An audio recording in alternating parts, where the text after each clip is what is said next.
नमस्कार दोस्तों, स्वागत है हमारे YouTube चैनल पर। आज हम बात करने जा रहे हैं केले की खेती के ऊपर कि केले की खेती में हम फरवरी माह में किस तरीके से अपने केले को तैयार करें और फरवरी माह में हम किस तरीके से अपने कार्य कर सकते हैं। क्योंकि फरवरी माह की अगर बात की जाती है तो यहाँ पर केले की सारी ग्रोथें रुक चुकी होती हैं, बहुत सारी दिक्कतें आ चुकी होती हैं। उनमें क्या दिक्कतें आ चुकी होती हैं, हमें कैसे तैयार करना होता है, हम केले की जुताई किस तरीके से कर सकते हैं, साथ ही हमें पानी अगर लगाना है तो किस तरीके से देना होगा, और उसके ज़्यादा अगर बात करते हैं तो हम स्प्रे में क्या दे सकते हैं। साथ ही स्प्रे के साथ साथ हम नीचे से फर्टिलाइज़र में क्या दे सकते हैं। अगर हम फर्टिलाइज़र को बहुत ही कम दे रहे हैं या ना दे रहे हैं तो हमें क्या करना चाहिए। तो इन सभी बिंदुओं पर आज हम इस वीडियो के माध्यम से जानेंगे। तो चलिए वीडियो को स्टार्ट कर लेते हैं। इससे पहले अगर आप हमारे चैनल को अभी तक सब्सक्राइब नहीं किए हैं तो चैनल को सब्सक्राइब कर लीजिए और लाइक कर दीजिए, शेयर कर दीजिए। तो चलिए सबसे पहले हम अपने पहले टॉपिक पर बात कर लेते हैं कि पौधा हमारा किस तरीके से दिख रहा है, क्या समस्याएं हैं उसमें। तो किस स्थिति में दिख रहा है, तो आपको जैसे साइड में दिख भी रहा होगा किस तरीके से पूरी फसल हमारी जली हुई लगती है।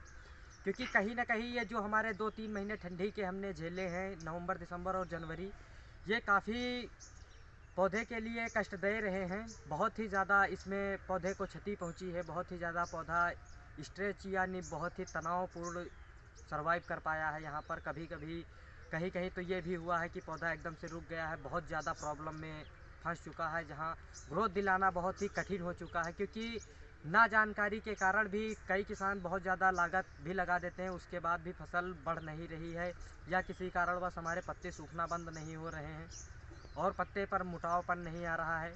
ये सभी दिक्कतें इस ठंडी को झेलने के बाद पौधे में आना एक स्वाभाविक है।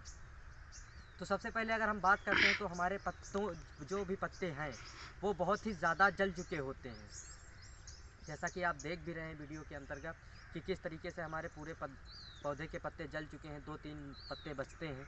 तो अब यहाँ पर हमारा कैसे हम इसको अच्छा कर सकते हैं, कैसे ट्रीटमेंट कर सकते हैं और क्या है एक्चुअल में इसमें, इसके बारे में थोड़ा और जान लेते हैं। तो क्या है, क्योंकि जैसे ही जनवरी शुरुआत होती है, दिसंबर लास्ट होता है, तो हमारे खेत में पौधे फटने की समस्याएं देखने को मिल जाती हैं।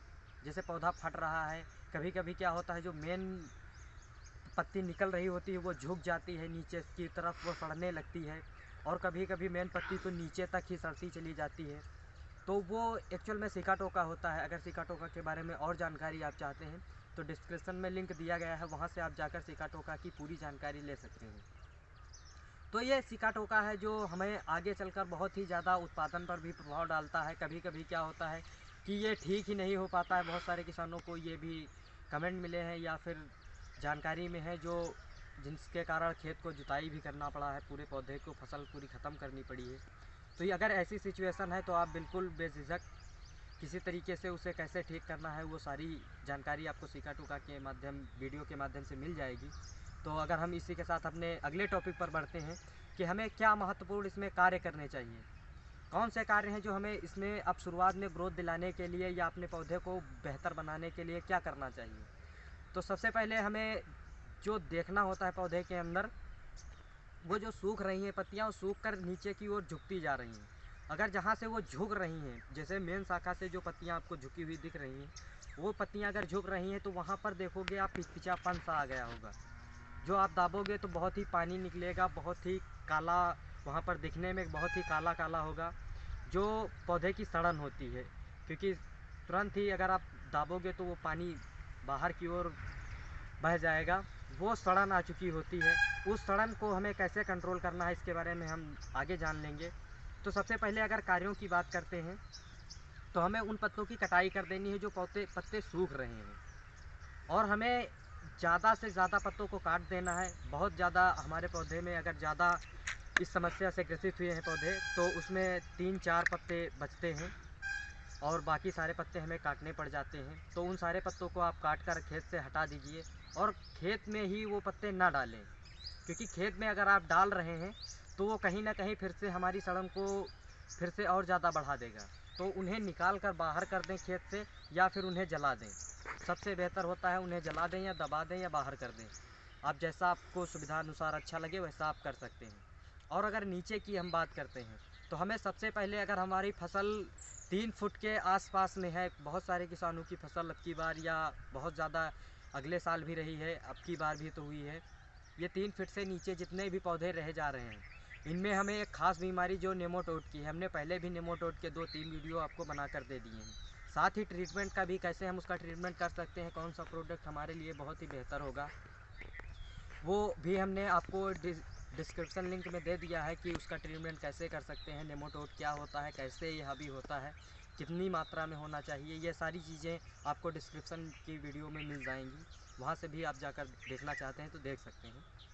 तो अगर हम थोड़ा और आगे बढ़ते हैं तो उन जड़ों को हमें देख लेना है कि वो किस तरीके से हमारे पौधे पर हावी हो चुकी हैं, क्योंकि 3 फीट से नीचे वाले पौधों में बहुत ही ज़्यादा ये नेमाटोड की समस्या आपकी बार देखने को मिली है। तो आप नेमाटोड की जांच कर लें। और आगे बढ़ते हैं कि इसका ट्रीटमेंट आपको बता दिया है कैसे मिल जाएगा आपको। और थोड़ा अगर आगे बढ़ते हैं तो हमें जुताई करना, अगर हमारी फसल 3 फीट से नीचे है, यानी हमें नेमाटोड की समस्या अगर देखने को मिल रही है, तो वहाँ पर हमें जुताई को रोक देना है फरवरी माह तक, क्योंकि हम खास कर पार्टिकुलर जो बात कर रहे हैं वो फरवरी माह में किस तरीके से हम अपने पौधे को ग्रोथ दिला सकते हैं, इसके बारे में बात कर रहे हैं। तो आप जुताई को रोक दें वहीं पर, जब तक कि हमारा नेमाटोड की समस्या से निजात नहीं मिल जाता है। और आगे बात करते हैं कि फर्टिलाइज़र में हम क्या दे सकते हैं, अपना नीचे से खाद में क्या हम यूज़ कर सकते हैं, कौन से उर्वरक कर सकते हैं। अगर आप उर्वरक की बात करते हैं तो अगर नेमाटोड लगा है तो हमें कोई भी उर्वरक नहीं देना है जब तक का ट्रीटमेंट ना किया जाए उसका, क्योंकि उर्वरक देने का कोई मतलब नहीं होगा, क्योंकि कहीं ना कहीं पौधा हमारा जो है वो नीचे से कुछ भी खींच नहीं पाएगा। आप समझ सकते हैं, नेमाटोड का वीडियो जब देखोगे तो वहाँ पर पूरा बताया गया है किस तरीके से पौधे में क्या समस्याएं हो सकती हैं। तो अगर नेमाटोड की समस्या है तो वहाँ पर हमें फर्टिलाइज़र नहीं देनी है। अगर देना भी अगर आप चाह रहे हैं कि अगर नेमाटोड से हमारी समस्या, पौधा जो है वो ग्रसित नहीं है, तब हम क्या दे सकते हैं, आप NPK में 12-32-16 या 10-26-26 का आप 1 एकड़ में 2 या 3 बोरी आप डाल सकते हैं।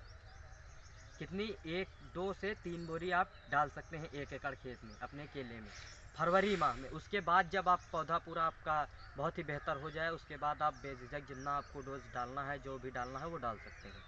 केवल पार्टिकुलर आप फरवरी माह में इतनी ही डोज डालें।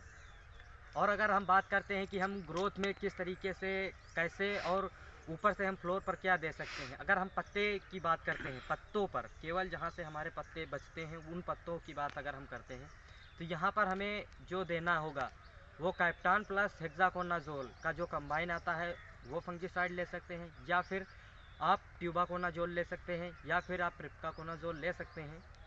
और साथ ही साथ एमिनो प्लस विटामिन बेस्ड जो टॉनिक आते हैं उनका आप एक बेहतर कंबाइन ले सकते हैं, क्योंकि ये करेंगे क्या, जो हमारे फंगस बचे हुए हैं, जो सिका टोका की जो भी समस्याएं हैं, उन समस्याओं को ये बहुत ही आसानी से रोकने में कारगर होंगे। फंगिसाइड जो पड़ेगा वो सिका टोका, जो पत्ते सूख रहे हैं उन सूखने के क्रियाओं को बंद कर देंगे। और अगर बात करते हैं कि जो हमारा टॉनिक पड़ेगा वो हमारे पौधे को पूरा नीचे से ऊपर की ओर तक, वो जितने भी अंदर के डैमेज है पौधा, वो इम्यूनो और विटामिन जाएंगे, वो सारी चीज़ें पूर्ति हो जाएंगी पौधे में, फिर वो अपना एक्चुअल में ग्रोथ देना शुरू कर देगा, क्योंकि वहाँ से हमारे पौधे की पूरी जो डाइजेशन सिस्टम होता है वो पूरा सही हो जाएगा। और अगर बात करते हैं कि हम नीचे की ओर क्या करें, तो नीचे से हमें कॉपर और ह्यूमिक, यानी कॉपर, पहले अगर हम इस बात करते हैं कि पहले स्प्रे में तो कॉपर ही रखें, क्योंकि कॉपर जैसे ही जहाँ से हम पत्ते काट चुके हैं, जहाँ तक पत्ते काटे वहाँ से लगाकर हमें ज़मीन तक क्या स्प्रे करना होता है, और नीचे ज़मीन पर डंच भी करना होता है कॉपर। इस फरवरी माह में पहले स्प्रे में आप ये कर सकते हैं। और उसके जस्ट 5 दिन बाद हमें क्या करना है, 19-19-19 का हमें एक स्प्रे मार देना है। 19-19-19 का एक स्प्रे हम अपने केले की फसल पर कर दें। और उसके जस्ट 8वें दिन बाद, पहले यानी पहले स्प्रे के 8वें दिन बाद हमें 13-40-13 का एक स्प्रे कर देना है, और नीचे से 00-50 का स्प्रे कर देना है। अगर हम नीचे से 00-50 का स्प्रे कर रहे हैं, तब हमें जो हमने NPK जो नीचे से दानेदार में डाला था उसे नहीं डालना है, क्योंकि उसका डालने का कोई मतलब नहीं रह जाता है। और जो 40-13-40 डाल रहे हैं, अगर नीचे से हमने वो भी NPK दे रखी है 12-32-16, ये जो 10-26-26 जो हमने दी है उसको भी नहीं देना है। वहाँ पर फिर से हम 8वें दिन अपना 19-19-19 का एक स्प्रे कर देंगे। तो एक बार हम फिर से अपने ट्रीटमेंट की बात कर लेते हैं। तो ट्रीटमेंट में जो हमें ग्रोथ के लिए ऊपर से देना है, पत्ते पर हमें कैप्टान प्लस हेक्साकोनाजोल का जो कंबाइन आता है वो। दूसरा फंगीसाइड होगा हमारा ट्यूबाकोनाजोल या फिर प्रिप्काकोनाजोल। इन 3 फंगीसाइडों में से आप एक फंगीसाइड का चुनाव कर सकते हैं। साथ ही एक बढ़िया टॉनिक जिसमें विटामिन्स और अमीनो एसिड उपलब्ध हो, वो आप स्प्रे में दोनों कंबाइन करके पेस्ट सिलिकॉन बेस्ड स्टिकर के साथ स्प्रे कर दें। और नीचे से जो बात रही है वो कॉपर नीचे तक कर दें, यानी तने से लेकर ज़मीन तक हमें ड्रेंच जो भी करना है वो कॉपर का पहले स्प्रे में कर दें। उसके 5वें दिन बाद हमें 19-19-19 का स्प्रे करना है। और उसके जस्ट 8वें दिन बाद अगर हम डोज बेसल नीचे से नहीं दे रहे हैं दानेदार NPK में, तब हमें 13-40-13 का स्प्रे कर देना है और नीचे से 0-0-50 का स्प्रे कर ड्रेंच कर देना है। और इसके पहले से 10वें दिन या फिर 8वें दिन ही जो हमें 8वें दिन नहीं बल्कि 10वें दिन अगर हम बात करते हैं तो 10वें दिन हमारा जो कैप्टान और ये टॉनिक का है इसको आप दोबारा स्प्रे कर दें। और साथ ही साथ कॉपर और प्लस ह्यूमिक का नीचे से फिर से ड्रेंच कर दें।